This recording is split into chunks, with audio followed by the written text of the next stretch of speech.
เงินเฮาไปขายวายทางขายหน่อไม้ใช่ได้จักพัน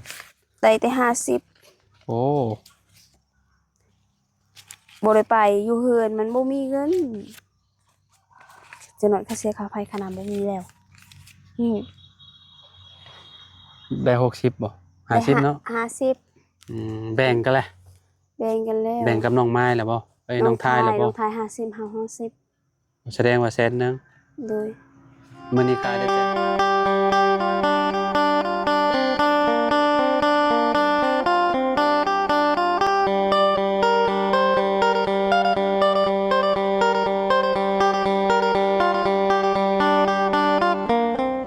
เอากราบสบายดีและสวัสดีเนาะพ่อแม่พี่น้อง FC เบิร์สสุขูสุโคตรพี่น้อยเนาะลายมืออะไรพี่น้องบ่ได้มาพบมาพ้อกันเนาะมามื้อนี้สวัสดีทาง FC หมดทุกคนทางปุญญาจิตทางละเป้าโดยตอนนี้แล้วไม่ได้เห็นบ่ได้เห็นกันจังมื้อเลยน้องไม้บ่ฮู้หลายเติบแล้วเนาะโดยต้มยังนี่ซะน้องต้มน้ำกินโอ้ต้มน้ำกินบ่โดยน้ำประปามาแล้วบ่มาแล้วอ๋อแต่เมื่อวานนี้ก็มาเขาหยุดอีกแต่มื้อเช้านี่ยังเช้านี้หยุดบ่โดยนี้มาอีกเจ้ามาแต่ไสซ้ำมาเนี่ยเมื่อแต่ไปขายวาย ขายวายโดยโอ้ขายหน่อไม้เบิดบ่หน่อไม้หมดอยู่ทุ่ง5,000ทงละ5,000โดยวายเท่าไหร่เจ้าขายเฮาเมื่อมัดนึกได้เอามามัดหนึงขายบ่เบิดบ่โดยไม่ใช่โตบ่เบิดหมดเขากินแล้วโอ้แล้ว4มัดหมดเขาขายแล้วเจ้าขายมัดเท่าไหร่มัด10,000มัดละ10,000โดย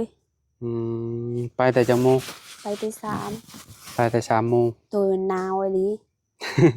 ยามหนาวเด้โดยใส่เสื้อ2ตัวไปกับไผน่ะไปกับน้องคำพูน้องคำพูโดยมน้องทาย4คนเข้าไปตอนนี้น้องทายไปใช่ซะไปลิ้นแล้วโอ้มื้อนี้มาแต่ขายแล้วก็บ่ได้ไปใช้บ่โดยว่าไปซ่อนจักหน่อยก่อนไปซ่อนสิไปหาซ่อนพ่อกับแม่แล้วจะไปซะไป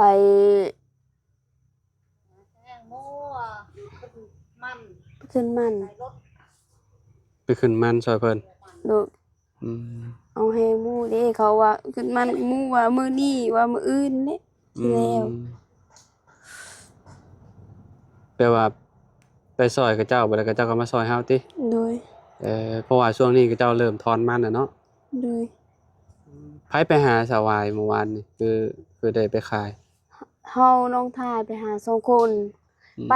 แต่ประมาณ7 โมงบ่ได้ถือข้าวบ่ได้ซื้อข้าวไปกินบ่โดยไปอยู่ในภูเมื่อแต่นั้นประมาณ4 โมงฮอดเฮือนเมื่ออยู่นั้นกินแกงหน่อไม้ก่อนนี่กินข้าวบ่ได้ถือน้ำก็บ่ได้ถือแกงหน่อไม้อยู่ไสแกงหน่อไม้อยู่เฮือนนี่อ๋อบ่ได้ของอันนั้นบ่ได้มาที่เหลือเอามายังซะนี่ใครไปหานี่มีของเขาพากแต่ว่านี่พากที่เจ้าฝากให้ยังพากให้ขายมันก็เจ้าฝากให้เจ้าขายโดยกำต่อได้สำนี้นะ 5,000ปอพี่น้องเนาะประมาณ10 บาทกำนึง10 บาทเบิ่งแหน่พี่น้องโอ้จำสิกิน10 บาทสุดยอดเลยอันนี้5,000พี่น้องเนาะขายบ่แล้วบ่เบิดเลยก็เอาไปเฮ็ดแนวใดนี่น่ะขายบ่เบิดขอเมื่อกินขอเมื่อกินส่งให้เขาเอามาให้กับเจ้ากินคือเก่าโดยมีหยังแสนห้ำโดยมากระบกก็ได้ขายบ่เขาเป็นชื่อเขาบ่กินเนาะคนเวียดบ่กินเนาะมากระบกเนาะมือเขาซื้อมือก็บ่เจ้าเอามาเฮ็ดหยังค่ะเอามาแบบเอามากินละล่าเลยแหละเนาะบ่ได้มาขายเนาะโดยเนาะเป็นอะไรอันสวนครัวงามนะบ่บ่ได้งามนะฮ ฮะ บ่งาม ใช้เป็นแบบใดเนาะย่างมึงดูหมากข้าวโพดคือว่าเป็นหมากเลยสิได้กินเลย ได้กินแล้วมันบ่งามต้นเขา อืม เดี๋ยวเราอยากเฮ็ดอีก โอ้นี่กระปุกเนาะนี่เนาะ โดย หมากมังกรพี่น้องเอ้ยโอ้ สนอยก็ได้กินแล้ว พี่น้องก็ได้กินหมากแล้วมันยักษ์ใส่ บ่ฮู้เขาปลูกหยัง อืมโอ้พี่น้องเอ้ยเนาะข้าวโพดคือใส่ผักบ่หลายปานใดเพราะแต่ว่าอันนั้นงามแล้วเนาะ เลย อันหัวยิงไข่พี่น้องเอ้ย เลยมันก็ทันก็งาม หมักถั่วก็เริ่มไปแล้วหมักถั่วบางอย่างถั่วผู้เบิ่ละบ่อยู่ในไห้ หมดแล้วไปหาแต่ว่าวันนี้บ่มี เอ่อเดือนหนึงเท่าใดซุมเจ้าเสียค่าน้ำ บูอูมือก็25 หึ 25เดือนหนึง25,000 โดย โอ้ถูกอยู่ซะเนาะบ่ได้แพงปานใด มือก็30บ่ฮู้คือกัน 30,000ก็ถ้าเป็นเงินอ่าประมาณ40กว่าบาทพี่น้องเอ้ยเนาะเออ ให้มันแห้งอยู่ในน้ำห้วยอีกสิเฮ็ดสวนน้ำห้วย ซุมเจ้าใช้แบบใดบักหลายคนก็ประหยัดอยู่เนาะน้ำ เลย บ่เปลืองปานใดเฮือนประตู7ปีแฮงคัก5,000กีบเพราะว่าเราบ่ค่อยได้ใช้น้ำปานใดเขาว่าเราไปใช้อยู่ห้วยหลายกว่าเนาะ โดยเขาติดห้วยแต่เฮาบ่ได้ติดกัน มือก็ไปอาบน้ำห้วย โอ้โตดอกบัวในหนองน้องน้ำพี่น้อง งาม เนาะ เลยดิ งามเลยผู้โอ้สีชมพูเต็มอยู่เลยผู้โอ้สายบัวนี่ตำกินคักเลยเคยบ่ บ่เคย ตำใส่ปลาแดกเป็งนัวและใส่ส้มใส่มะขาม บ่เคย แซ่บ กิน พี่น้องเอ้ยบ่เคยบ่จ้ะ โดย อืมบ่ลองเบิ่งข่าป่าก็มีเนาะนี่ อืม จะได้กินอยู่บ่หมากมันนิบบ่ปานใดน้อยๆน่ะเนาะบ่ได้กินดอกตรงนี้ เอาขี่อันนั้นใส่ขี่เลื่อยพี่น้องเอ้ยเนาะกินข้าวแล้วบ่นี่พักผ่อนบ่หรือว่าจังได พักผ่อนกินข้าวเช้าแล้ว เจ้ากลับมาแต่จังโมงก็มาแต่พุ่น 8 โมง มาแต่8 โมงพุ่น โดย คนไปขายหลายเฉพาะยามหนาวบัดนี้ หลายเขาขายเขาติดนั่นหลาย จะไปแทบทุกมื้อบ่ มือก็ปลายมือก็บ่ อืมยามนี้หน่อไม้มันก็จะอึดเติบแล้วติ มันบ่มีแล้วไปหามันยากอะดิ3คนไปหาได้แต่6 ธง เอ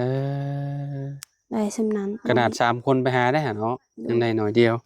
แซ่บได้แกงหน่อไม้ยามนี้ แซ่บเด้ แกงหน่อไม้อันน้ำหมอกเนาะ โด เพ ย ราะว่าผลมันเบิดแล้วเด้ผลยาตกเลย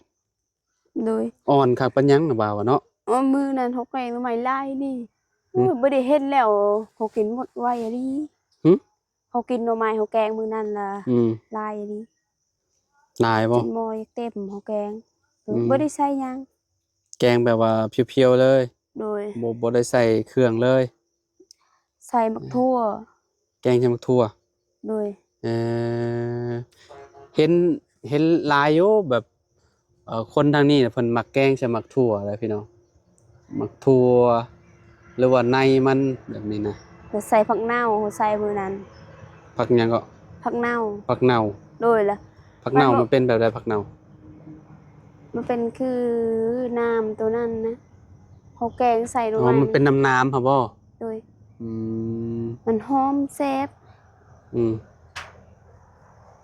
ยามนี้โอ้สุดยอดแล้วแกงหน่อไม้แกงใส่ มีครบก็แซ่บอยู่ แม่นครบทุกอย่าง แต่ว่าคน ยัง เป็นโรคกระเพาะนี่ยากง่ายอยู่เจ้า ยั ก็ งไม่ แข็ง ครบ แฮงอยู่แล้วว่าบ่ได้เป็นแล้วว่ากระเพาะนั่นบ่ได้เจ็บแล้วว่า มือก็เจ็บอยู่มือก็ หืม บ่ มื้อบ่ได้กินข้าวหาเจ็บบ่ โดย เออได้กินยาอยู่บ่กินยาอ แม่ ยู่ เฮา บ่ กินเฮาบ่เคยกินยาเฮากินมื้อนั้นไข้อยู่กินยามื้อบ่าว อืม มาให้ บ่แม่เจ้าก็เป็นอยู่บ่ช่วงนี้หรือว่าแบบบ่ค่อยได้เป็น บ่เคยแล้ว ก็ดีเลยแล้ว โดยมือเขากินยาทางบอกบุญสารวันที่มาให้ทางยาทางระบาวมาให้นั่นแหละ ไข้บ่ โดยแต่ปีกายนี่แม่เฮา ปีปลายมีแต่อยู่เฮือนแหละเป็นเจ็บกระเพาะออกไปไสบ่ได้น้องอ้อยกับมาลิ้นน้ำเจ้าจะบ่บ่เคยเดี๋ยวนี้ได้บ่เคยลิ้นมื้อนั้นข้อยก็ไปแวะหาเราอยู่เงียบเงียบเหงาอยู่แต่อยู่ทางนั้นเพราะว่าเจ้ามาอยู่พี่เด้อเนาะบ่มีไผลิ้นทางเฮือนทางว่าพ่อแม่เขาบ่เคยหมากกะทันก็คือว่าเป็นหมากแหละอันกะทันมันหม้องเฮือนเก่าเจ้าบางตองก็งามนี่อยู่เฮือนเฮานะไม่ใช่ไอ้ต้นที่เบาจันเราซื้อมาให้ยังมีต้นยังที่ว่ายังๆอยู่ต้นมะกะทันก็ย่างมะกะทันก็ย่างมักชมพูมักม่วงจังหน่อยก็ได้กินแล้วติมักนาวได้กินอยู่จังหน่อยนี่บ่โดนพอดีว่ามันใหญ่แล้วก็ทีมงานก็ได้กินนำอยู่ดอกเนาะโดยวายมีหลายบ่อยู่ได้ให้ว่าไปหาก็ได้อยู่มันเอาตัวสูงประมาณส่ำนั้นแหละเฮาเอามันสูงเบิ่งนี่จนมือเฮาก็เป็นแบบนี้สูงซำใดนี่อ๋อมันปากเลยติประมาณสูงส่ำนั้นแหละสูงมาโตมันกลัวส่ำนั้นเฮามันขึ้นซำใดส่ำนี้ส่ำต้นอันนี้นี่โดยต้นม่วงๆนี่โดยมันขึ้นเป็นเครือแบบนี้เลยติโดยเฮาว่า